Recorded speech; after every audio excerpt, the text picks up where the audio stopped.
This is a story about a monster, not like the ones you find under your bed or lurking through the shadows of a dark corridor. No, this story is about an all too familiar monster of a man. A man who's brought fear and suffering to every poor soul he's ever came across on that wide, open sea.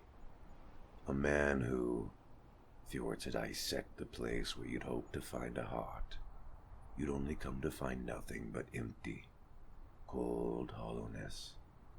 Let me tell you a story of the one they call Captain Jenkins. It all began on one calm, foggy morning out at sea. Shallow waves lapped against the ship as birds flew past above us, chirping and singing through the stillness of the early morning, as we tried our best to sail through the dense fog that covered the sun beyond the horizon.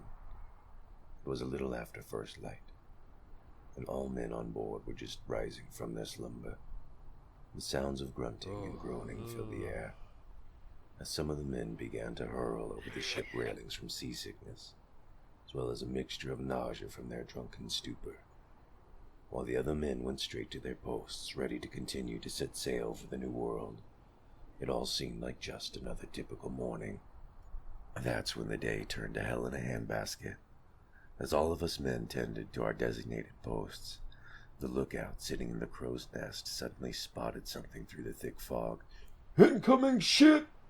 he called out to us, and in unison, all the men on board fixed their gaze in the direction of the cloud the fog ahead, desperately trying to find said ship through the thick haze that covered the horizon.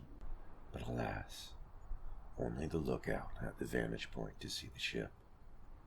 Now, normally, a passing ship didn't raise many red flags. However, this wasn't just an ordinary ship. No. Through the thick of the fog, there, a raised Jolly Roger flew, and it was sailing right for us. Realizing there was no chance of evading the ship, even with the fog at our advantage, we braced ourselves for the worst.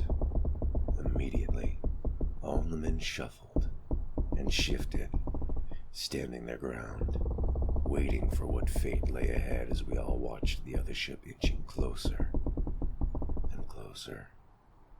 Once the ship approached us, it veered itself port side, floating parallel to ours, and there, clear as day, he stood, hawking us, with a smirk that went from ear to ear. "Captain Jenkins," I scoffed under my breath, voice hitching as I said it. A dreaded mix of fear and anger washed over as it dawned on me. I was to be face to face with one of the fiercest pirates known to man, and he wasn't notorious for small talk. There was a moment of dead silence as the men on both ships watched each other intently, studying each other's every movement, every gesture, every expression, when suddenly 6 gun ports swung open at the bottom of their ship, releasing fire one after the other. Left and right, cannons launched their projectiles into the starboard side, piercing the hull of our ship. Blow after blow, the ship began to rock, shrapnel of the splintered wood flying in every direction, eviscerating any and every poor soul in sight. "Return fire!" yelled our captain, finally regaining composure from the cannon's blows. But before any of the men on our ship could get the cannons below deck, a second wave of fire rained down on our ship, this time bursting through the deck, smashing our masts and railings. The ship was being decimated in a matter of minutes before our very eyes, and there was nothing we could do to salvage whatever remained of it. This is it, I thought to myself. This is the end. The only thing we could do now was protect ourselves the best we could from the imminent boarding of the pirates. Almost immediately after the cannons had finally launched their last wave, we were caught between a fierce battle as one by one, the pirates began boarding, swinging from ropes and running across wooden bridges laying between the two ships. There we were, Out at sea, the pirates, with their cutlass and flintlock pistols, and us, our swords and lust for survival, sprinting towards one another, with determination to take either one down. If you've ever wondered what a pack of feral animals would do to a human, look no further. With hunger for blood in their eyes and hatred coursing through their veins, these ravenous dogs tore my poor crew limb from limb, cutting off arms, hacking away at their flesh, crushing their bones with their boots, as foam spewed from their mouths like rabid animals. Nothing but smoke and men screaming in agony filled the air that day. No god could save us. No onlooker could help us. We were doomed the minute that ship was spotted from the crow's nest. There, in between the chaos and bloodshed, I stood fighting for my life. Caught in a crossfire's ravenous dog after dog tried to strike me down. But just like my time in the military before my seafaring adventures, these scoundrels were no match for me. All except for one man, that is. That man being Captain Jenkins himself. An ex-admiral of the British Royal Navy, he too was an experienced fighter. A trained killer. Due to his war crimes, he was exiled out of the Navy, turning to piracy. And now here we both stood, by chance, in the middle of the Atlantic, holding one another's fate in each other's hands.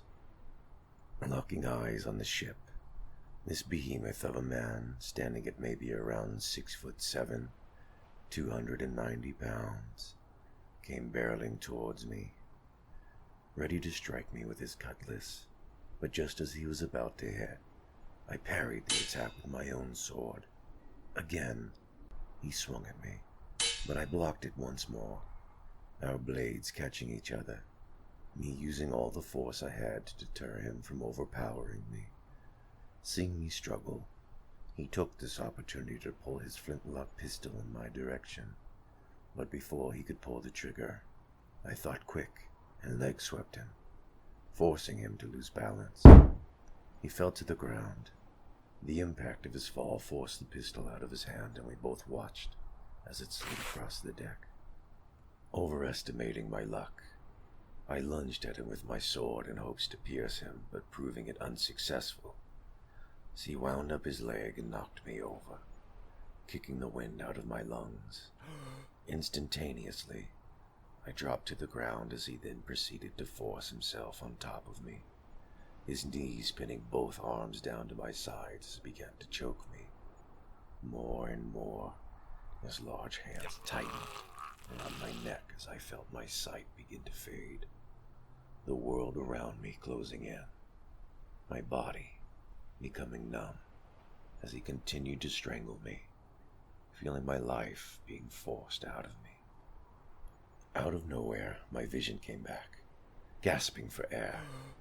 I looked around in a panicked shock. A deckhand was now tackling Jenkins to the ground, wrestling him as I regained my balance. I thought for sure I was dead back there. I thought for sure that was the end of me. But no, this was my second chance. Finally, finding the strength in me to lunge at him again, I got up and stepped towards the two, and suddenly, Captain Jenkins began to take control over the deckhand.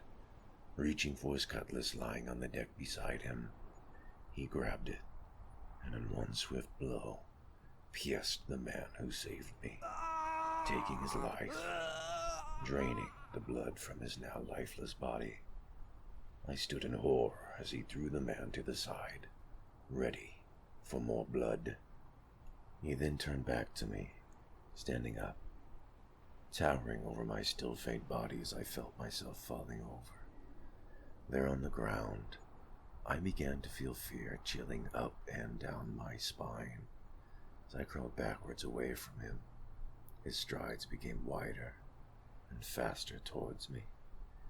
In that moment, I was thinking of everything and nothing at all when I remembered the flintlock pistol that had slid across the deck from us just moments before. I searched over the whole deck floor when finally I spotted it, lying there ready for grabs. Jumping up, I made haste and pounced towards the pistol, with Jenkins lunging towards me now. Grabbing the pistol in my hands, I turned around to see Jenkins, midair, cutlass pointed down towards me, ready to puncture my heart. But before he could, I pointed and fired the flintlock, shooting him right through the chest, the blunt pressure from the bullet knocking him backwards. On the ground lay his lifeless body, blood pooling out of him as he just lay there, still, limp, cold. The monster was finally dead. It took me a second to realize what I had just done.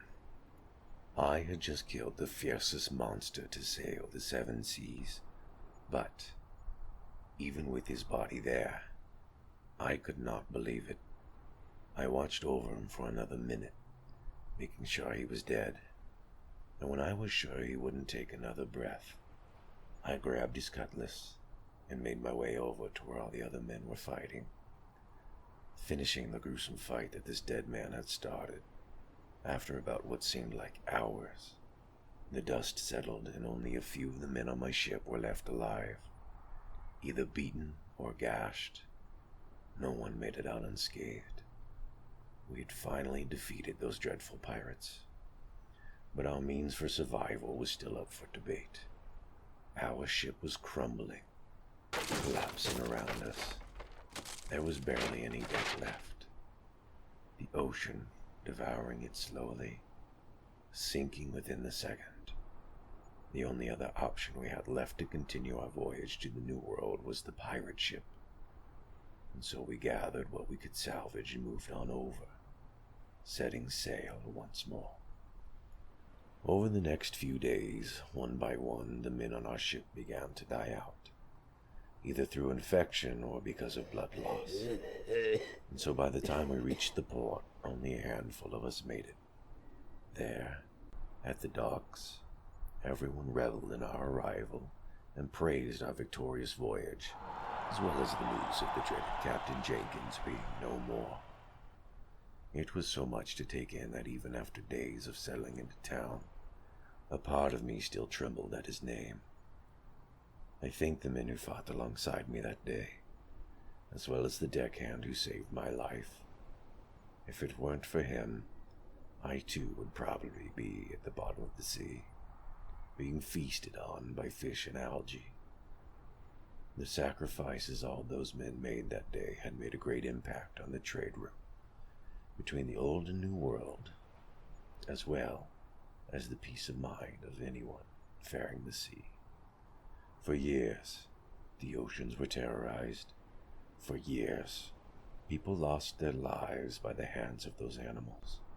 But now, no longer would people have to fear the fog and the monster of a man who lurked within.